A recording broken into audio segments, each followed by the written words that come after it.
Qatar is playing at this year's World Cup, and that's because they beat Sepp Blatter in a game of money. Qatar is playing, that still sounds weird to say. But now we're here, in November, a World Cup in November, who would have thought? And boy, this Qatari team is not great. They have a couple good players, I guess, the likes of Akram Afif, Almoz Ali, Hassan Al-Haidus, and Pedro Miguel, who is obviously born and raised there, are not too bad, I guess. But outside of them, it does not look good for them. And leading up to the 20th of November, which is their first game, they played a bunch of countries and clubs, including a 0-0 draw to Lazio and a scoreless game against Fiorentina, which is not horrible, I believe. They won their last 4, but those weren't the hardest games either. They also played Croatia under 23, which is a very weird matchup. And well, they lost that game 3-0. Even before all these friendlies, they even reached the semi-final of the Arab Cup.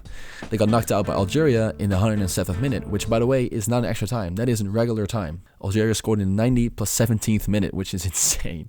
They then beat Egypt for 3rd place, but again, they were playing a C team, so that didn't really matter. So overall, they have an okay experience, and their form, although being against teams like Albania, for example, isn't that bad at all. Still though, I do not expect them to win a game at this World Cup, but it would be fun if they can at least score 1, I guess. The best chance is, well, probably against Senegal, where I can definitely see them pull off a draw. The first game is against Ecuador, which I cannot see them win at all. I think Ecuador is going to win that game 1-0. Ecuador is very good at defense, apparently, so as their last game, they played the Netherlands, and yeah, I think that's just not even close. I think that's going to be a murder scene, and it's going to be like 4, maybe 5-0.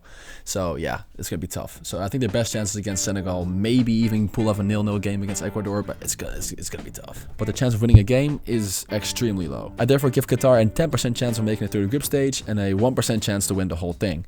I give them 1% because they might be able to pull off some 2002 South Korea type shit. Because you know, money, Qatar, you never know at this point.